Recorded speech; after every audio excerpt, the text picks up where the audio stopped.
Dabar šitas turi galimybę, kas su base lane'u chain'u yra įdomus dalykas. Tarkim, jeigu jau Solana nudampina, tai nudampina ir dažniausiai nebeatsigauna, nebent kas nors padaro CTO, tai reiškia community takeover, ir pradeda dirbtinai pumpuoti. O kaip ir Laura šiandien rašė, kad šitie agentai turi tikimybę didelę atsigauti. Iškart tikrinam Twitterį. Twitteris labai silpnai atrodo.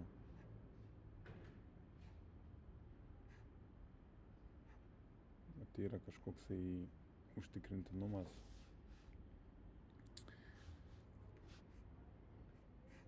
Kad tikri žmonės yra, jau daugiau pasitikėjimo kelia ir kad daug peržiūrų. Tai reiškia, kad tikrai yra tikri žmonės.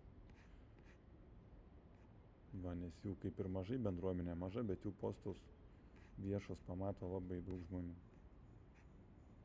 Ganėtinai daug. Čia socialinis tinklas, tai čia bus social finance platforma.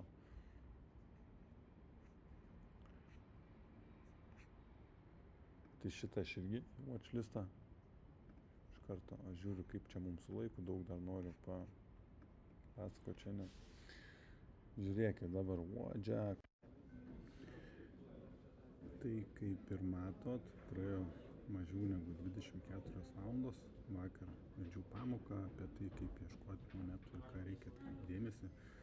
Ir vat turim šios savaitės runnerį. Kiekvieną savaitę atsiranda vis tiek po tokį runnerį ir aš bandau pasižiūrėti, kiek jis čia per 24 valandas šoko. Kur ta mūsų raudona linija? Aišku, čia žvakė neužsipildė ir dažniausiai niekas tiek neišlaiko, bet va, gali matyti 5600%.